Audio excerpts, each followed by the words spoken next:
జూబ్లీహిల్స్ ఉప ఎన్నికలల్లో ఎట్లనన్నా గెలవాలని కాంగ్రెస్ పార్టీ చూస్తుంది. అందుకోసమే అజారుద్దీన్కి మంత్రి పదవి ఇచ్చారు. అయితే ఇప్పుడు అజారుద్దీన్కి మంత్రి పదవి ఇస్తే జూబ్లీహిల్స్ ఎన్నికలలో గెలుస్తాము అని ఎక్స్పెక్ట్ చేస్తున్న కాంగ్రెస్ వాళ్ళకి కొత్త సమస్య వచ్చిందట.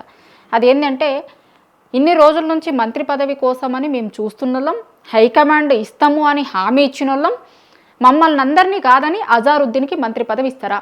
ఇప్పుడు జూబ్లీహిల్స్ లెవెల్ ప్రచారంకి రమ్మంటేనట మీరు కొత్తగా మంత్రి పదవి ఇచ్చిరు కదా, ఆయన గెలిపిస్తాడనే జూబ్లీహిల్స్ని మంత్రి పదవి ఇచ్చిరు కదా, ఆయనతోనే ప్రచారం చేయించుకోరు, మేము ఎందుకు రావాలి అంటున్నారట.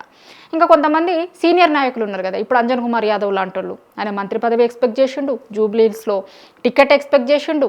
షబ్బీర్ అలీ లాంటి వాళ్ళు కూడా మంత్రి పదవి ఎక్స్పెక్ట్ చేసిరు, మైనారిటీ కోటాలో మంత్రి పదవి ఎక్స్పెక్ట్ చేసిరు. సో మాకు ఎవరికి ఇవ్వకుండా ఆయనకి ఇచ్చుకున్నారు కదా, ఆయన సరిపోతారు కదా, ఆయనతోనే ప్రచారం చేయించుకోర్రి, మేమెందుకు రావాలి, పదవులు ఒకరు ఇస్తారు, ప్రచారం ఒకరిని చేయమంటారా, మేము రాము అని చెప్తున్నారట చాలామంది సీనియర్ నాయకులు.